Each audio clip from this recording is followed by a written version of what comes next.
நான்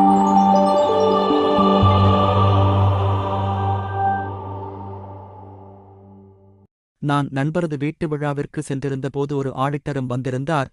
அவரது வேடிக்கையான பேச்சில் மயங்கி அவரைச் சுற்றி ஒரு கூட்டமே இருந்தது.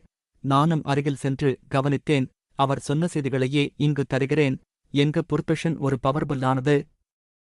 எங்களால் ஆக்கவும் முடியும், அழைக்கவும் முடியும். வேடிக்கைக்காக எங்கள் வட்டத்தில் உலவும் ஒரு கதையைச் சொல்கிறேன், கேளுங்கள்.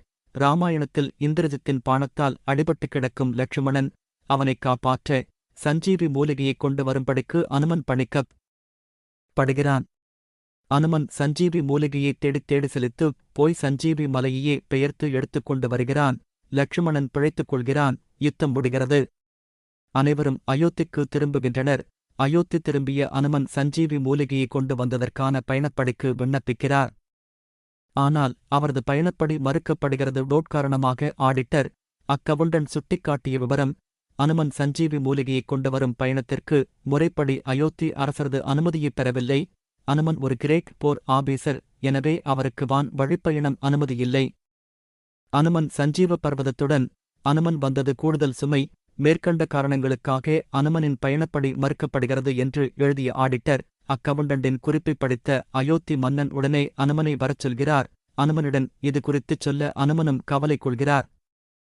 எஜமானி, நீங்கள் இட்ட பணியை செய்யத்தானே பயணித்தேன், அதற்குக் கூட பயணப்படி கிடையாதா எனப் புலம்பிய அனுமனை தேற்றிய ராமன், கோப்பில் மறுபரிசீலனை செய்யுங்கள் என எழுத அரண்மனை ஆடிட்டர் அக்கவுண்டண்டுக்கு திருப்பி அனுப்புகிறார். கூடவே அனுமனுக்கு ஆடிட்டர் அக்கவுண்டண்டை நேரில் ஒருமுறை சந்திக்கும்படியும் அறிவுறுத்துகிறார். கவலையுடன் சென்ற அனுமன் ஆடிட்டர் அக்கவுண்டண்டிடம் சென்று பேசிப் பார்க்கிறார்.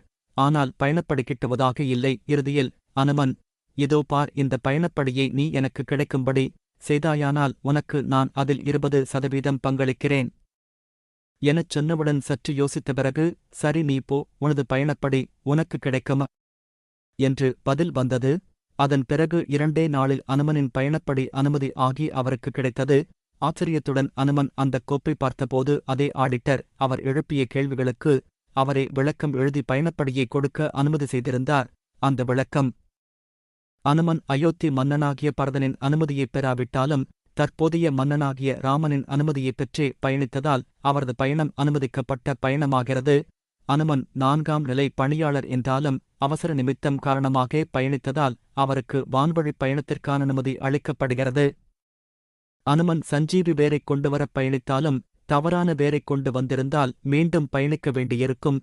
எனவே சஞ்சீவ மலையைக் கொண்டு வந்ததினால் இந்த அதிகப்படியான பயணமும் செலவும் மிச்சமாவதால் இந்த கூடுதல் சுமையை அனுமதிக்கப்படுகிறது என்று கதையை நண்பர் சொல்லிக் கொண்டு செல்ல, கூடியிருந்தோரெல்லாம் சிரித்து மாய்ந்தனர்.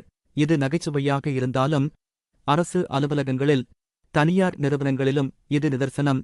கம்பெனி ரூல் சேவைக்கு தகுந்தவாறு வளையும்.